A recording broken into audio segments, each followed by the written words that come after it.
برادران ملت اسلامیہ، السلام علیکم ورحمۃ اللہ تعالی وبرکاتہ۔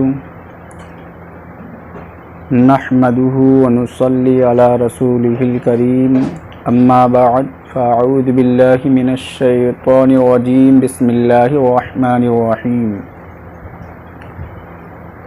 وَأَمَّا بِنِعْمَةِ رَبِّكَ فَحَدِّثْ، صدق اللہ العلی العظیم وصدق رسولہ النبی الکریم، وَنَحْنُ عَلَى ذَلِكَ لَمِنَ الشَّاهِدِينَ وَالشَّاكِرِينَ وَالْحَمْدُ لِلَّهِ رَبِّ العالمین۔ آئیے سب سے پہلے آقا نامدار مدنی تاجدار کی بارگاہ قدس میں درود شریف کا ہدیہ نثار کریں۔ پڑھیے بآواز بلند، اللہم صلی علی سیدنا مولانا محمد وبارک وسلم صلاۃ وسلاما علیک یا رسول اللہ صلی اللہ علیہ وسلم۔ اعلیٰ حضرت امام احمد رضا خان فاضل بریلوی علیہ رحمت و رضوان ارشاد فرماتے ہیں، بد سہی چور سہی مجرم و ناکارہ سہی، بد سہی چور سہی مجرم و ناکارہ سہی، ایو کیسا ہی سہی ہے تو ہے کریمہ تیرا، دل عبس خوف سے پتا سا اڑا جاتا ہے، دل عبس خوف سے پتا سا اڑا جاتا ہے، پلہ ہلکا ہی سہی بھاری بھروسہ تیرا۔ دوسری جگہ ارشاد فرماتے ہیں، میرے کریم سے گر قطرہ کسی نے مانگا، دریا بہا دیے ہیں دربے بہا دیے ہیں۔ آپ حضرات کو بخوبی معلوم ہے کہ رب کائنات نے دنیا پیدا کی تو دنیا میں انمول نعمتیں انسانوں کے لیے مقرر فرمائی ہیں۔ ان تمام نعمتوں میں سب سے عظیم نعمت ہمارے نبی پاک صلی اللہ علیہ وسلم کی ذات بابرکات ہے،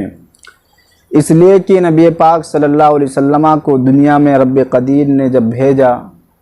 اس سے پہلے بہت سارے انبیاء کرام تشریف لائے، انسانوں کو پیدا کیا، ان کے لیے زمین و آسمان پہ انمول کیا ہے نعمتیں تیار کی گئی، مگر رب قدیر نے ان تمام نعمتوں پر احسان کو نہیں بتایا کہ میرا احسان ہے، مگر جب رب قدیر نے ہماری امت، ہم جیسے امتوں پر اپنے نبی مختار صلی اللہ علیہ وسلم کو بھیجا تو نعمت کا اظہار فرمایا، احسان کا اظہار فرمایا۔ آئیے میں آپ کو بتاتا چلوں کہ ایک بہت بڑے برگزیدہ اللہ کے ولی جن کا نام حضرت عبداللہ ابن مبارک ہے، جب وہ کیا ہے مکہ مکرمہ کی سرزمین پر حج و زیارت کے لیے تشریف لے گئے،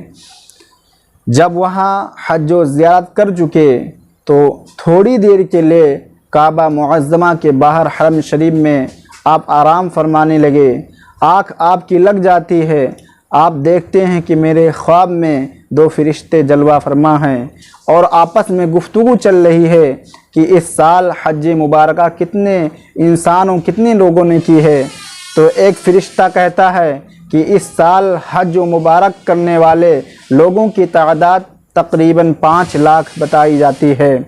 تو دوسرا فرشتہ کہتا ہے کہ آپ بتائیے کیا ان 5 لاکھ لوگوں کے حج کو اللہ تبارک و تعالی نے قبول فرما لیا ہے؟ تو دوسرا فرشتہ ارشاد فرماتا ہے کہ اللہ تبارک و تعالیٰ نے ان تمام فرشتوں میں سے، ان تمام انسانوں میں سے کسی کا حج قبول نہیں فرمایا ہے۔ تو پھر دوسرا فرشتہ غمگین ہو جاتا ہے، کہتا ہے آپ نے کیسے اندازہ کر لیا کہ رب قدیر نے ان تمام لوگوں کے حج کو قبول نہیں فرمایا ہے؟ تو کہا آپ ذرا غور کیجئے کہ دمشق میں رہنے والا ایک ایسا بندہ ہے جو دمشق کی سرزمین پہ رہتے ہوئے رب قدیر نے اس کو حج مقبول کا ثواب عطا فرمایا ہے۔ جب اتنا کہنا تھا، دوسرا فرشتہ عرض کرتا ہے کہ آپ کو بتا دوں کہ رب قدیر نے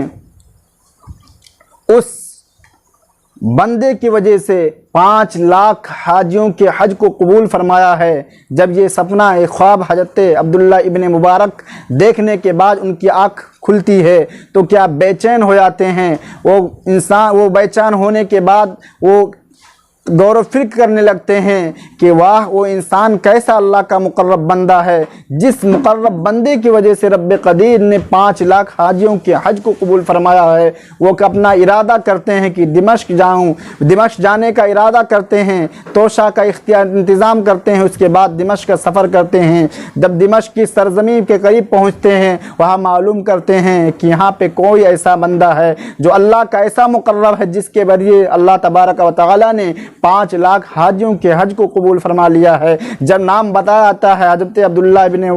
مفارق، ان کا نام بیان کیا آتا ہے۔ جب ان کا نام سننا تھا، لوگوں نے پتہ لگا کہ ایک ایسا بندہ ہے جو کیا ہے، جوتوں کی سلائی کیا کرتا ہے۔ جب اس کے پاس حضرت عبداللہ ابن مبارک تشریف لے جاتے ہیں، اس کے بارے میں جب بیان کیا آتا ہے کہ آپ کے بارے میں اللہ تبارک و تعالیٰ نے ایسی فضیلت عطا فرمائی کہ آپ کے بدولت اللہ تبارک و تعالیٰ نے 5 لاکھ حاجیوں کے حج کو قبول فرما لیا ہے۔ اتنا کہنا تھا کہ عبداللہ ابن مبارک کیا ہے، بے ہوش ہو جاتے ہیں، ان پر غشی طاری ہو جاتی ہے۔ اس کے بعد جب وہ بیدار ہوتے ہیں، ہوش میں آتے ہیں، تو کہتے ہیں میں بہت اللہ کا برگزیدہ کوئی نیک کام کرنے والا بندہ نہیں ہوں۔ میرے دل میں ارادہ تھا، 30 سال میں نے کیا ہے، میں نے ارادہ کیا تھا، اس سے میں نے 300 درہم میں نے اکٹھا کیا تھا۔ 300 درہم اکٹھا کرنے کے بعد میں نے حج کا ارادہ کیا تھا کہ میری بیوی حاملہ رہتی ہے، اس کے دل میں خواہش پیدا ہوتی ہے کہ میں پڑوسی کے گھر پہ گوشت پکا ہے، اس کی خوشبو میرے پاس آ رہی ہے، اس کی خوشبو میرے پاس آنی ہے، میرا دل کہتا ہے کہ آپ بھی مجھے گوشت کا سالن کا خوشبو آج پیش کرے، آپ میں کھانا چاہتی ہوں۔ جب حضرت عبداللہ ابن مفارق اپنی بیوی سے یہ جملے سنتے ہیں اور پڑوسی کے گھر پہ تشریف لے جاتے ہیں، وہاں جانے کے بعد معلوم کرتے ہیں کہ آپ کے گھر پہ کیا گوشت پکا ہے، تھوڑا سا مجھے میرے دے دو تاکہ میری بیوی بھی اس کی خواہش پوری ہو جائے۔ جب پڑوسی نے بیان کیا آپ کے لیے مال حلال نہیں ہے، وہ صرف میرے لیے حلال ہے، آپ کے لیے وہ حرام ہے۔ جب حضرت عبداللہ ابن مفارق جب یہ بار بار اصرار کرتے ہیں اچھا بتائے کون سی وجہ ہے جو میرے لیے حلال نہیں ہے، وہ پڑوسی کہتا ہے کہ میرے گھر پہ 1 ہفتہ ہو گیا کھانا نہیں پکا ہے، میرے بچے بھوک کی طرف کی وجہ سے اتنا بے چین ہو گئے ہیں کہ ہو سکتا ہے کہ وہ دنیا سے رخصت ہو جائے، ان کا انتقال ہو جائے۔ میں میدان میں پڑا ہوا گوشت جو کیا ہے گدھا پڑا رہتا ہے، کئی دنوں سے مردار رہتا ہے، اس کے جسم سے گوشت کاٹتا ہوں، اس کے لے کر کیا ہے اپنے گھر پہ لاتا ہوں، اس کو پکاتا ہوں، وہی گوشت آج ہمارے گھر پہ پک رہا ہے۔ اتنا سننا تھا کہ عبداللہ ابن مفارق کیا ہے اپنے گھر جاتے ہیں اور اپنے گھر سے 300 درہم جو انہوں نے اکٹھا کیا حج کرنے کے لیے، وہ 300 درہم لے کر اس پڑوسی کے گھر پہ دیتے ہیں اور کہتے ہیں بہترین گوشت لے کے آؤ اور اپنے بچوں کو کھلاؤ۔ اتنا کہنا تھا، اس کو دے دیتے، اس کے بعد وہ پڑوسی اپنے بچوں کو بھی کھلاتا ہے، اس میں سے حضرت عبداللہ ابن مفارق کے بیوی کو عطا کرتا ہے۔ اتنا اس ادا کو رب قدیر نے اتنا پسند فرمایا، یہی ایک نیکی ہے جو رب قدیر نے مجھے